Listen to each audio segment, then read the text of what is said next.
Hello, dear viewers. Let's get acquainted. Write in the comments where you are watching me from. I read all the comments and respond to the interesting ones. The eerie silence of the Kremlin's underground hall was shattered by words that, they say, sent chills down the spines of even the most seasoned politicians. They've crossed the red line. Our response will be asymmetric and painful. What happened at that moment? Why did these words become harbingers of a storm that has been shaking Europe for months now? It all began last autumn in Vilnius. The Lithuanian parliament took an unprecedented step by officially declaring Russia a terrorist state. Moreover, the deputies approved the demolition of Soviet monuments, including war memorial sites. Moscow perceived this as a direct challenge. Behind closed doors, an emergency meeting of the Security Council was held. According to sources, the president's tone was ice-cold. The response came like lightning, but not where expected. Instead of direct confrontation, Russia struck at the economy's most vulnerable point. First, they blocked the crucial transit route to Kaliningrad, then implemented a complete embargo on key imports from the Baltic states. "They've thrown us under the tank," a major transport company owner bitterly remarked. Within the first week of the blockade, Baltic logistics hubs lost over 50 million euros, but the main blow was yet to come. At the Shanghai Forum, Russia and China signed an agreement on a new transport corridor that completely bypasses the Baltic states. Chinese investors quietly began winding down their projects in the region. The economic noose proved more frightening than any military threat. Protests by entrepreneurs erupted in Vilnius, but this was just the beginning. What we're witnessing is not just another political crisis. It's a fundamental reshaping of the entire European economic landscape.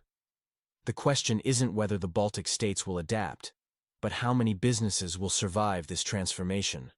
And more importantly, who's next in this new era of economic warfare? Think about it.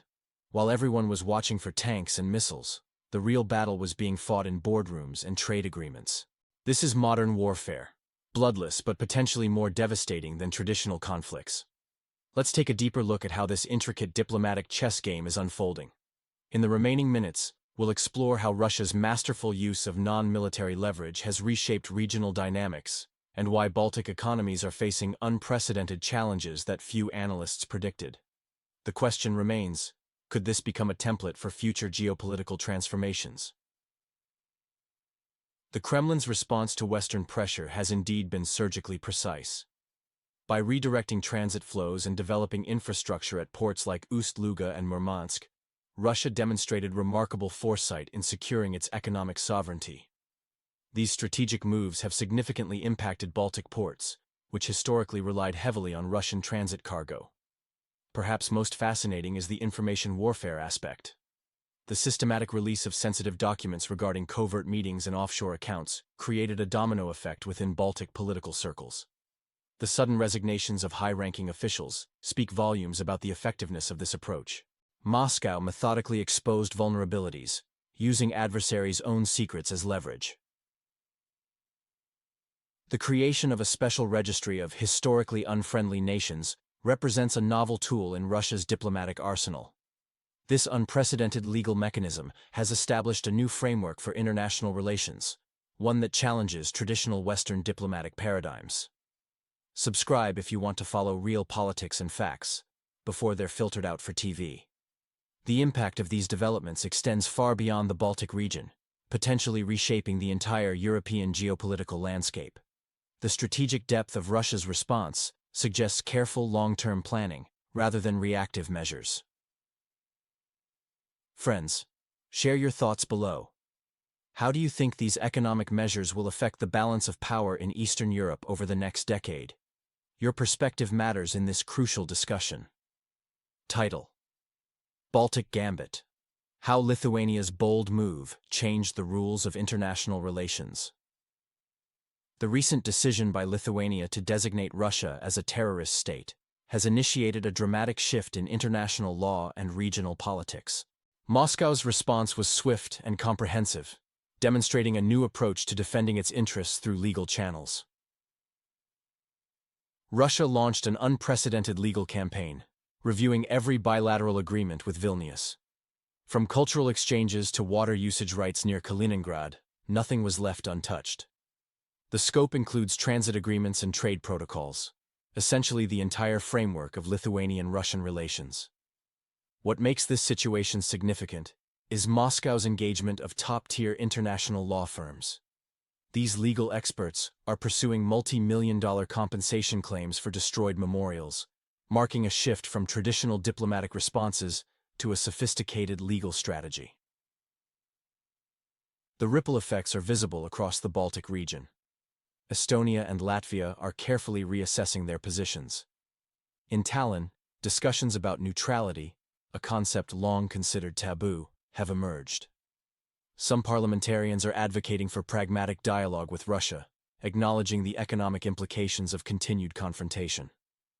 Belarus's intervention added another layer of complexity.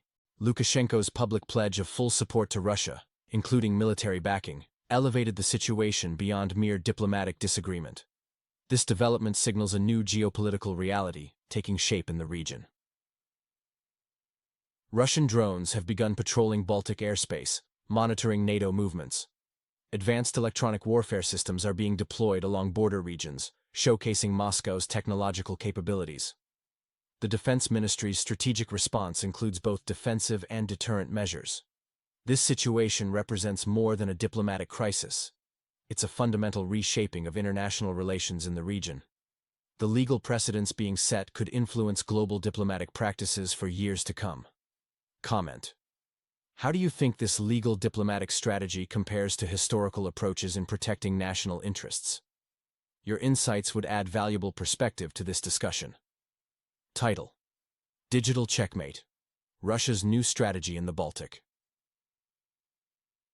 Friends, today we're analyzing a significant shift in modern geopolitics that occurred on the banks of the Moscow River. At the Frunzenskaya embankment, experts developed the Baltic 3 plan, showcasing Russia's advanced electronic and cyber capabilities. Latvia became the first testing ground for this new approach. Without warning, their data centers, banking systems, and government websites went dark. This wasn't merely a hacker attack. It was a calculated demonstration of Russia's technological evolution in cybersecurity. The impact was immediate and profound. Latvia's government apparatus remained paralyzed for nearly 24 hours. No panic in the streets, no dramatic declarations, the system simply stopped functioning. While Riga officially blamed unidentified external forces, Western experts privately acknowledged the sophisticated Russian signature in this operation. The political aftershocks exceeded expectations. Baltic parliaments erupted in heated debates. Opposition parties demanded investigations into their own government's provocative actions. Business communities, already struggling with economic losses, openly called for dialogue with Moscow. Russia's response was strategically measured. The creation of the Border Memory Fund, to support descendants of Soviet soldiers in the Baltic states, coupled with an accelerated passport program for Russian-speaking populations, demonstrated Moscow's comprehensive approach to protecting its interests. This incident reveals a new chapter in modern warfare, where traditional military might isn't the only path to achieving strategic objectives. The Baltic states now face a complex challenge: how to respond to these sophisticated, non-kinetic threats that leave no physical damage but demonstrate clear vulnerability. Moscow's message was crystal clear. Russia possesses significant capabilities in the digital domain, and these can be deployed with surgical precision when necessary. This represents a fundamental shift in how modern geopolitical conflicts might be conducted. Comment bite. Share your thoughts. How effective do you think these new technological capabilities are in protecting Russia's interests abroad? Your experience with similar situations or professional insights could help our community understand this new reality better. Here's a 2,000-character script maintaining the required style and perspective.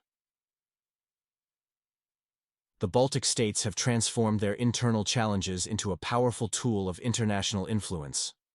When Latvia appealed to NATO for increased military presence, Vladimir Putin's response was swift and stern, promising substantial countermeasures.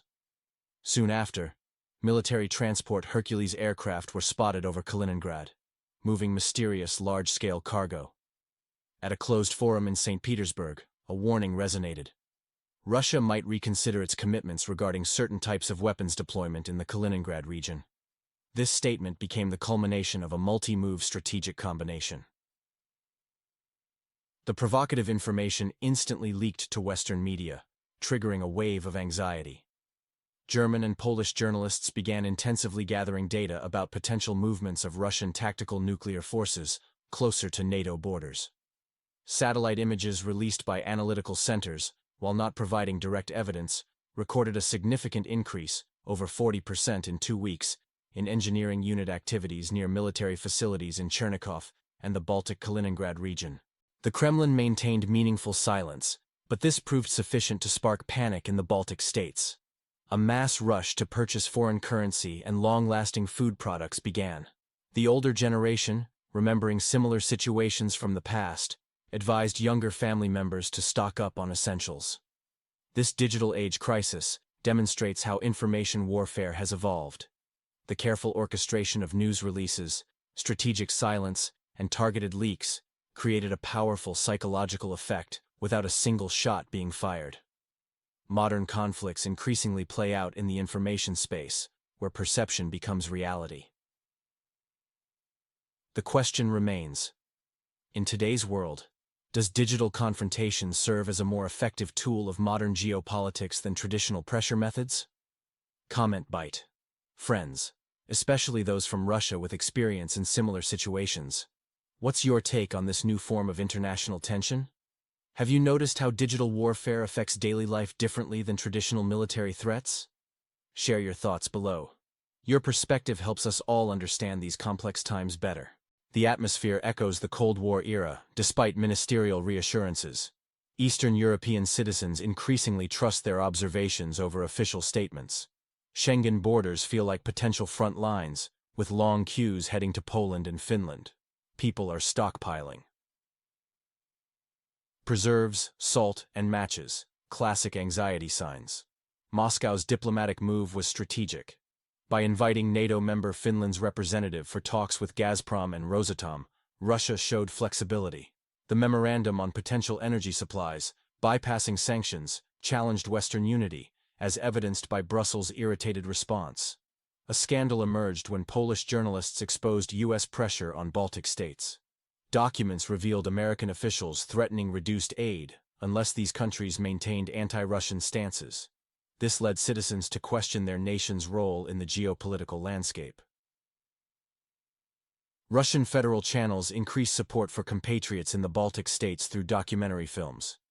This coincided with concerns about World War II memorial desecration, a sensitive issue for Russian society. The situation combines energy politics, information warfare, and historical memory. Western unity faces challenges as nations pursue individual interests. Baltic states balance historical grievances with economic realities. Russia's strategy merges hard and soft power. Economic leverage through energy, support for Russian speakers abroad, and diplomatic initiatives exploiting Western divisions. These methods prove effective as unity among Western nations shows strain. Comment. What actions should Russia take to protect compatriots' rights and cultural heritage abroad? Share thoughts on diplomatic versus assertive approaches. In a pivotal moment at Mamayev Kurgan in Volgograd, President Putin delivered a watershed speech about preserving historical truth. We will not allow anyone to distort the truth about our victory. If someone has forgotten the price of peace and humanity's liberation from Nazism, we shall remind them, he declared to thunderous applause.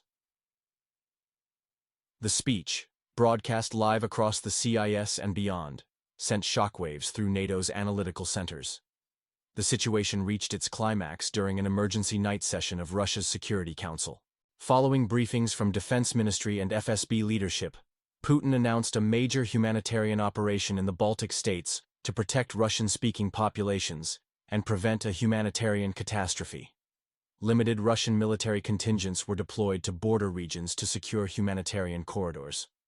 This move triggered unprecedented tensions between Russia and the West, drawing parallels to the Cuban Missile Crisis. Russia maintained an unwavering stance. We will not allow our history to be insulted or our compatriots to be humiliated. Their safety is our priority. A new phase of geopolitical confrontation has begun, with stakes at their highest. The world stands on the brink of tectonic shifts. The former European security architecture lies in ruins, and all parties must participate in establishing a new world order. This marks a decisive moment in modern history, reminiscent of the post-World War II era, when global alliances were reshaped. The Baltic situation serves as a litmus test for international law and the principle of protecting minority rights.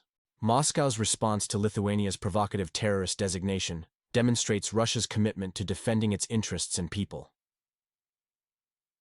The West's reaction suggests a fundamental misunderstanding of Russia's historical role and security imperatives. As tensions escalate, the question remains: will diplomacy prevail, or are we witnessing the emergence of a new global security paradigm? Share your thoughts in the comments. How do you view Russia's approach to protecting its compatriots abroad? Your perspective helps shape our understanding of these historic events, especially if you have personal connections to the Russian-speaking communities in the Baltics.